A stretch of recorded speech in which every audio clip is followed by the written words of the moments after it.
I think, should I hold it? I think this idea of technology and self-determination, this idea of giving ourselves the freedom of the press, or this idea of the press itself, giving many people the ability to communicate through channels that are not controlled. And that's the ideal. Of course, it's not true, right? As we look at all the channels that people communicate through, they're very controlled. So that's what I was thinking about, and like sort of that ideal of technology's promise of the sort of anarchic utopia, where everybody can do what they want, and it's going to be beautiful, and we'll make new forms because we have this new space that's freer than any other space we've had. Anyway, that's really what I was thinking about, is that promise. And whether it's true or not, I think is... That's sort of the big question there. It's promised, but is there any truth behind the promise? And right. So, and I forgot your introduction, so could you introduce yourself, video? Hi, I'm Roman Kalinowski. I'm an artist, critic, and gallerist, and I've been working with the DigiAna group for a number of years now. And I was going to say, with my gallery, Arcade Project Curatorial, we did a show last September of digital art and NFTs that were supposed to be more socially conscious and aware of their own status as these sort of digital artifacts that have this connection to the blockchain. And in doing so, we did the show in two spaces. We did it in our physical gallery space in Bushwick, and we did the show also in the metaverse in Decentraland. Mm-hmm. We one of the artists we were working with had a plot of land in Decentraland. They paid an ungodly amount of money for it, like 6 figures at least, for this plot of digital land, and allowed us to, sort of build a gallery space on it to show the work. But, working within this, supposedly decentralized, super free space actually had a lot of really weird constraints to it. Mm-hmm. You can have a certain amount of polygons in each plot, for one thing. Right. And, in order to edit things that are, like default assets or imported assets, you have to get somebody who can use Blender or 3D Designer or somebody to modify this stuff in order to be compatible, and just trying to get this show up. Oh, and videos too, because so much of the work that we were showing sort of relied on video, but you could only have a certain number of videos playing in a space at once. Mm-hmm. I mean, if you wanted to expand, you had to buy another $100,000 plot of land next door and branch out. Mm-hmm. It's How was it selling? It was good? Oh, no, we barely sold the thing. All right. Yeah, so what was harder to do then? To mount a show in actual space, or to mount a show in the metaverse? Or Decentraland? Each one had its own affordances and challenges, I think. Yeah. I think that mounting the show in the real space had its difficulties in trying to create the physical instantiations of the digital work. Like we had to buy a bunch of screens on credit, and still have them kicking around, and having to mount them all, figure out how we're installing this, figure out the power source and wiring, and a lot of challenges coming up. That and Decentraland, you don't have to worry about any of that. Everything's virtual, but it has its own. This whole platform has its own affordances that can be difficult to work around as well. It's not so much about physical space as it is more about digital space. And this digital space is not really space. It's like an artificial scarcity of space. There's no reason why these plots have to be a certain number of pixels or polygons a piece. You could double the size of things, just get a little bit more server space, and barely. Because everything is just all pointers to everything else. It's all, what are they even storing on this thing? Right. The frame to view something stored on the IPFS. So it's interesting you bring up this false scarcity or artificial scarcity idea, because I think that really is one of those cruxes of the difference between the promise and what we've sort of ended up with. The idea that from the beginning. Should I hold this? I'm so sorry. Yeah. The metering of electricity would be unnecessary because electricity was going to be cheap with the atomic age. We've heard this before, right? Or data's going to be free. Compute's going to be free. We're all going to have all this freedom to do stuff when in fact it really becomes what's the company Gillette who gives you the razor then sells you the blades, and I feel like that's the business model is and we're all buying so many blades. Absolutely. I mean, how's your Netflix subscription this month? I think that's it's an interesting thing. There's I'm going to misquote who this is from, but I want to say it's like Neil Stephenson or somebody cool who said there's a general trend in everything towards crapification, where things have a lot of promise and are built up to a certain extent and then become really crappy.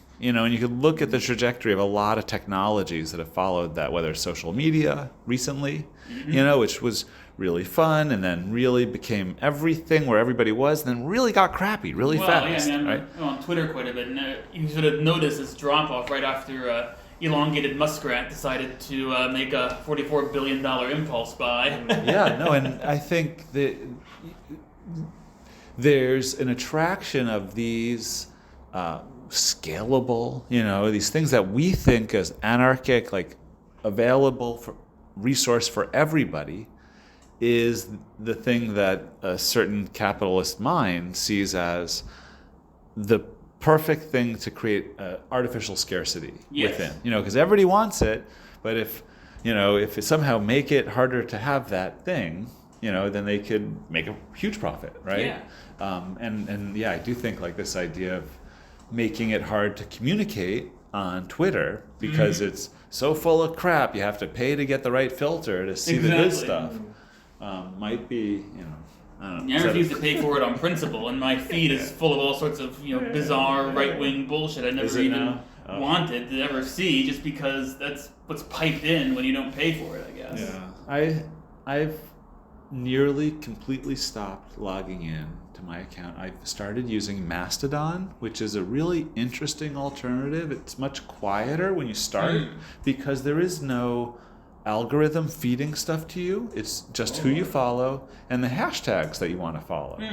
And there's all sorts of control of not seeing stuff as well if you don't want to see certain hashtags and people. So I think that this hasn't gotten crapified yet. But give it a couple of years, right? But it's been around for a long time. It's open source, and it's just one of these sort of network protocol things, actually, like email, which has also gone to crap. My spam filter will attest to that. Right. So it's interesting. Like, I feel like this sort of idea of anarchy, right, has this utopian ideal, but also this tendency that we have a freedom to do anything, so it's gonna go to crap. What is it? The tragedy of the domain, the shared tragedy of the commons. Tragedy of the commons. Thank you. Yes. Exactly. What is it? So there's this. You want to explain who the philosopher was in the 1800s who said if we all share our grazing space, we're all gonna try to take advantage of it by putting too many sheep on, and we'll all lose out. So that's the... I forget who that was. Bentham? I don't know. No. Rousseau? No, Maybe. it could have been Rousseau. Benjamin? I guess it's as good as mine. I want to say Jeremy Bentham, but he was like panopticon, right? So it's not him. There's this idea that like any shared resource is going to be exploited because people have their own selfish interests that if everybody pursues their own selfish interests, we can't have the shared resource. Like we have this one loaf of bread, we could each have a little bit, but if I'm like, I want all of it, Roman can't have his little bit. Well, I'm going low carb anyway, so okay, it's fine. Gluten free. We have the Babel here. So. All right. But it's all.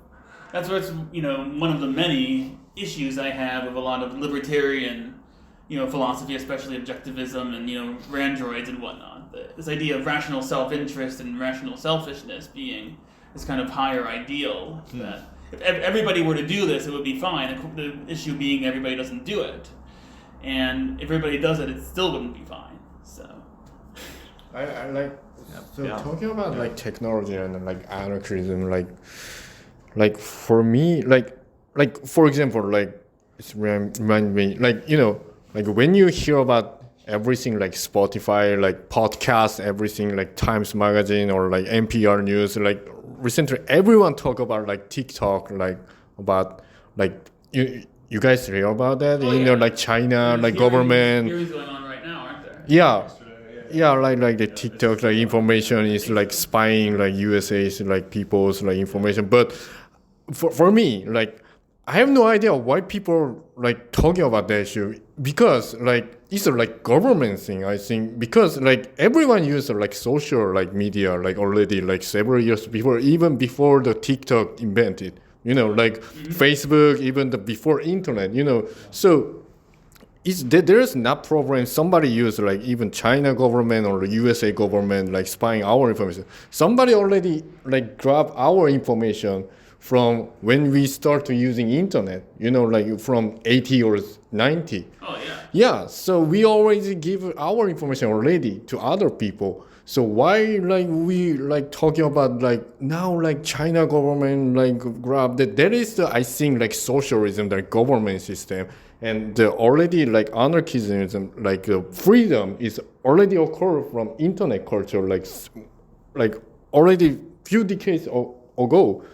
So it's always happened, like internet or digital technology is from the like basically anarchism, from freedom, but always after like government or like something kind of rule, always like wanna make some rule for like society. Even screenshot, even I think even NFT is something like the same thing. Like basically internet like digital image is always freedom to people. Like you can even image like download, screenshot, whatever, like just bring your file or it's free. So why you sell the NFT? I still can't understand why that kind of business is growing up. So I don't know. Like this is what I'm like thinking about talk about like techno-anarchy, like think about, but. Yeah. It's interesting because like I do think that what you're bringing up is this idea that like government involvement within this development is something that is a surprise, but it's not, because in fact the sort of techno-anarchist is still using technology, this corporate product, this industrial product that came from a factory that was designed by a committee, and there's bunch of overpaid engineers. Right. I mean, there's a support by using the technology.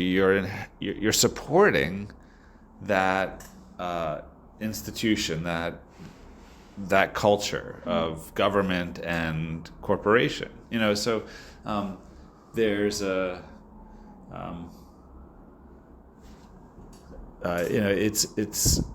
it's what's a jumbo shrimp? What's it called when you have a jumbo shrimp? Something that's an impossibility. It's not a solipsism. What's it? I'm thinking of tautology. Is it a tautology? Tautology or yeah. So like this techno-anarchist is an impossibility. In Yeah. fact, it's a true ideologue anarchist wouldn't very likely. Well, maybe you'd use it if you weren't financially benefiting the corporation that produced it. If you're able to use cast-off technology, then Right. you're saving it from the a waste lot of stream. DIY. I've Right. involved in DIY groups over the years. Right. There's Right. a lot of scavenging stuff, building your own machines, repairing stuff, trying to to work on your own like that. Absolutely. As a form of resistance. Absolutely. And even just long use of technology, beyond the business model that the corporation intends for, so if you have a 10-year-old computer, that's kind of a radical thing in a way. Actually, doing a 10-year-old. Actually, it's just turned 11. I think. my MacBook Air is. It keeps I going. can barely surf the web with it anymore, but it's good for a few things. Yeah, keeps going, keeps working, turns on. Well, fingers crossed. I'll turn on when I get home tonight. Yeah, even like you can see like always they trying to update the new version. We can use like 10 years before or 20 years before like computer like still like like my most favorite the computer is the 98 Microsoft the Windows. Oh yeah, that was a really crisp and like that time like everything was very smooth. Like gaming or internet.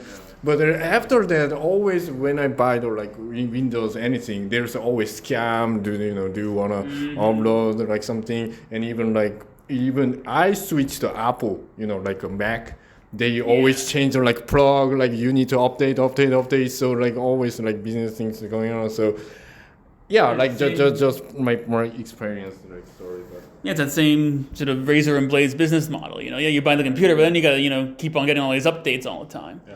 And you want to keep on using it, gotta upgrade to this particular version, then start paying extra for Adobe or whatever you want to do. Right. Even Adobe is changing. Like you need to monthly pay to $50 or more. But so yeah. So does that mean that? We need to find free software that runs on old computers, in order to sort of be idealist. I'm not saying I'm going to do that. Right. But, you could. Right. And why couldn't you actually use 10-year-old software on a 10-year-old computer these days? I was doing that for a while. I had an old computer running Adobe Photoshop 6. Beautiful. Not CS6, but 6 off of a CD. Beautiful. Wow. Right, you could still make images where you could manipulate pictures, but maybe you're limited to a certain pixel width or something, right. But I think we've been sort of driven away from the sort of creative anarchist utopian ethos of this playfulness of technology to just sort of like what can I get done with my device before, and I feel like it's there's a panic about it that you sort of have a stress because it's all the time it feels like a limited resource that has this scarcity. Time, time is a resource as well. Time is perhaps the resource actually. Yeah, and I feel like we dedicate a lot of our time to not actually doing things we want with the tools that we think we want to use to get stuff done at this point. It doesn't happen with pencils, right? If you're working with a pencil, it's doing what you want it to do. You're making marks on paper, right? But as a digital artist, I actually find this idea of like using retro compute stuff alluring because it eliminates a lot of these layers of the distraction, really. That's part of this attention-grabbing economy that, what are they calling it? There's data on people. That's the value that people are trading on at this point, right? There's a certain term. I remember reading a number of years ago. There's Facebook had a statistic of how much monetary value each member was worth or something based on the amount of personal data that could be collected on them. Right, when they could sell that to advertisers. I forgot what the number was. It was some. It's a lot. Like $7,000 or something. Yeah, it's a lot. It's scary a lot, right? Wow. How much we're worth it. And I think there's been this switch from instead of selling us the razor giving us the razor to sell us the blades. It's giving us the computer to extract our data about us, right? And that's the blades that we're buying all the time is our time dealing with the compute stuff to. We're not even getting blades though. We're just getting nothing and giving them everything. Exactly. Well, we get distracted. Time. We get distracted, I guess. Right. We get time and amusement, and honestly, I do get time on Photoshop, and Lightroom Classic is fantastic software.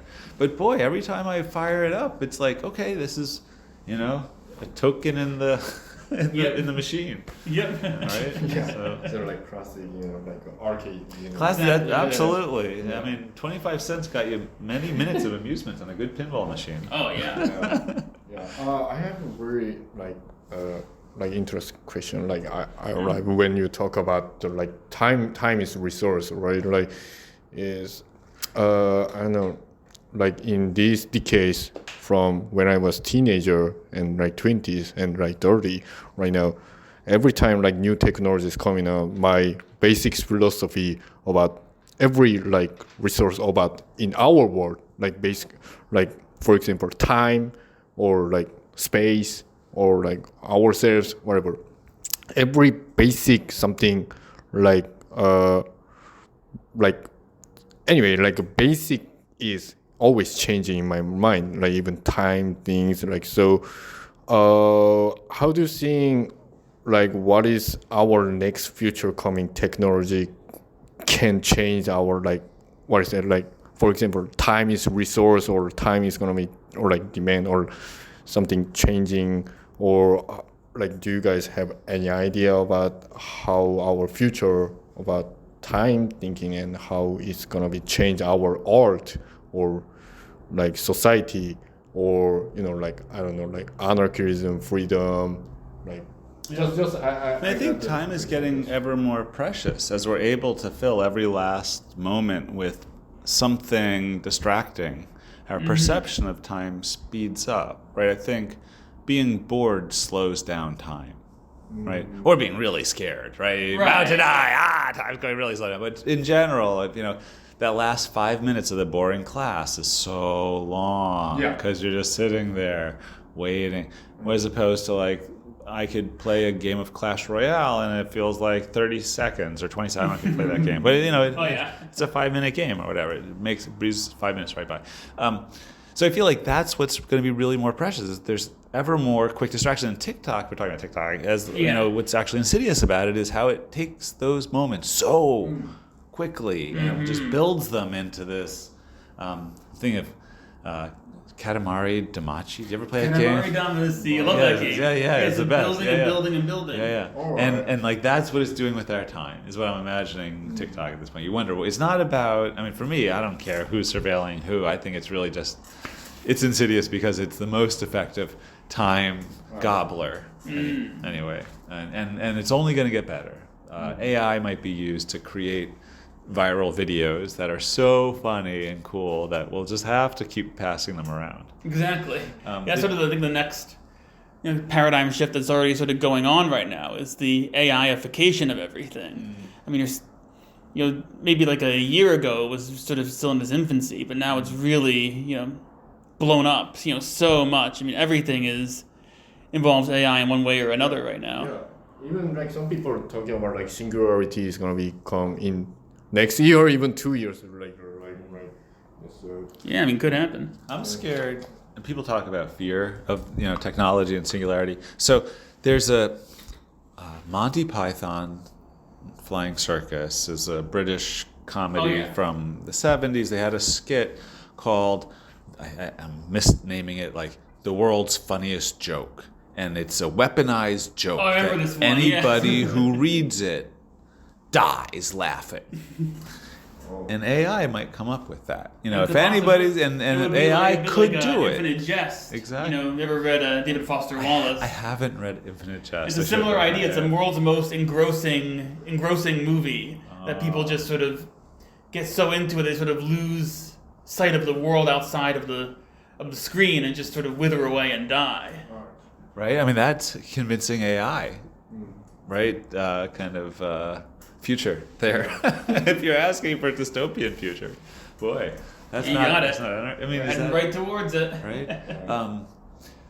One of the things that I would spend my life melting to, there's an artwork by Christian Marclay. I love Christian Marclay. Yeah. And he did this piece where I think it's called Clocks, and there's scenes from movies and TV shows that just happen to show I know that work. Yeah, a clock in each scene.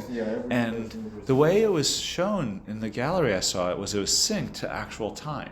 Yeah, it was And- at Paula Cooper, I think, right? I think so. That's right. Yeah. Paula Cooper, and it was open 24 hours actually, from what I understood. I didn't go. They in had it the middle open of the- 24 hours. You could go and just see the Just sit- clock. and you know what sync up time the it actual is. time. Yeah, so you could sit there for 2 hours and not worry you're going to be late. It was a really wonderful thing. I was willing to stay there all day. That was anyway. If AI, if they're able to, Markley is able to do that to me, I think AI can learn from that and really take us into that other, sort of time warp. Gambling, it's AI gambling and humor or something. Yeah. I don't know. It's going to come up with something, some terrible, stimulation of our. Gambling's already all over the place. Right. If you're into sports at all, every other ad is an ad for sports betting these Yeah, days. no, and that's insidious, it's so right? Yeah. ubiquitous. And Talk about time, as well. Like the people who are betting aren't just betting and forgetting about it. That's what they're thinking about. you're Before doing they like place the bet, after 5-leg you're doing all parlays the or thing, something. and then thinking about their bet, whether it's going to win or not, until it happens. It's a really long mental engagement that goes on with that. And that's what's so engrossing about gambling is that you don't think about anything else. You're there in the Christian Markley clock, or whatever for the time that the horse is completely running. engrossed by the moment, Right. and the tension of the moment. Scratch off, scratch off, scratch off, scratch off, scratch off. That's all you're thinking.